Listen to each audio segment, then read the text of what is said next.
اور ابھی علی فیض صاحب نے دیکھا کہ جب ڈیپ سیک آئی تو اس نے کس طرح سے پوری دنیا میں ہلچل مچائی، امریکہ اور بڑی دیگر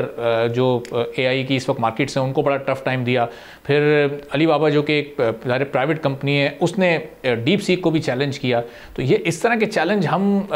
پاکستان سے اس طرح کی ٹیکنالوجی ہم یہاں پر بیٹھ کر کریٹ کر سکتے ہیں، یا ہمارے یہاں وہ پوٹینشیل اور ٹیلنٹ وہ موجود ہے، اور اگر ہے تو اس کو وہ انڈیویجولی کام کر رہا ہے، اس کو ایک کلیکٹیولی اوپر آنے کا موقع نہیں مل پا رہا ہے؟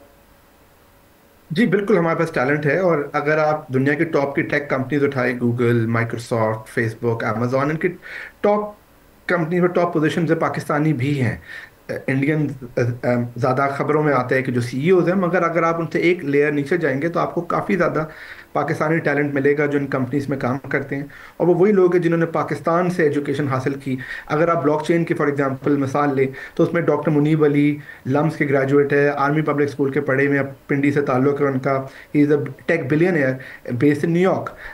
اسی طرح آلموسٹ ہر ایریا میں آپ اے آئی کا ایریا لے لیں، اس میں انویڈیا جیسی کمپنی کے جو ٹاپ کے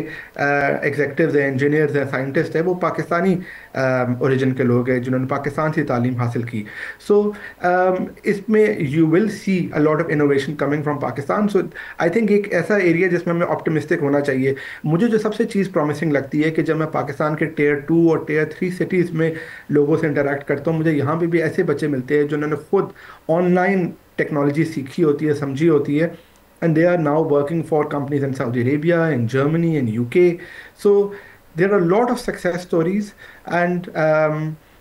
یہ ایک وہ سیکٹر ہے جس میں ہمیں ایز اے پاکستانی پراؤڈ ہونا چاہیے اپنے پوٹینشیل کے بارے میں. علی فیض صاحب، جب حکومت پیچھے رہتی ہے اس طرح کے معاملات میں تو پھر ہمارے ان ٹیک ایکسپرٹس کو آپ دیکھیں دوسرے ممالک میں جا کے سرو کرنا پڑ رہا ہے، پھر یہ سعودیہ میں یا یو کے میں یا امریکہ میں جا کر سرو کرنے پر مجبور ہیں، پھر پاکستان میں ان کے پاس وہ فیسلٹیز یا اس طرح کی جاب کی جو اس وقت مواقع ہیں وہ موجود ہی نہیں ہیں. تو پھر یہاں پر ہم اس انڈسٹری کو کیسے مزید گرو کریں گے، ایسے ایکسپرٹس دے سکیں گے جو اس وقت باہر سرو کر رہے ہیں؟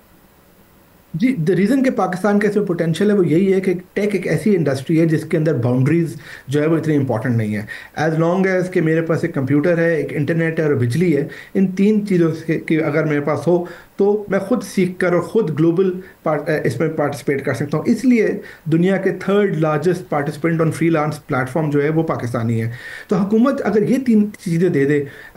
کہ انٹرنیٹ دے دے جو تیز ہو،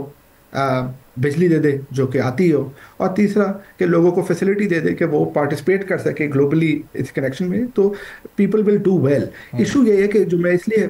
میرے خدشات اس لیے ہے کہ حکومت جب انوالو ہوتی ہے تو وہ نارملی غلط چیزوں کو روک ہی دیتی ہے. یعنی وہ انٹرنیٹ کو تیز کرنے کے بجائے وہ انٹرنیٹ کو روک دے گی، بجلی کو فیسیلیٹیٹ کرنے کے بجائے اس کو بند کر دے گی، اور لوگوں پہ وہ جس طرح ٹیکس کی جس طرح رجیم انہوں نے لگائی ہوئی ہے وہ اس سے لوگوں پیپل پریفر کہ یار گورنمنٹ کو نہیں پتا ہو، خاموشی سے کام کر دو. ان کو پتہ چل گیا کہ ہم نے 500 لوگ ہائر کیے ہوئے جو ٹیک کے ڈیولپرز ہیں، تو وہ آ کے ہمارا کام ہی روک دے گی. تو that's why in this industry people actually prefer to stay below the radar. اس لیے جو اتنی زیادہ سکسیس اسٹوریز جو ہیں پاکستان کے اندر وہ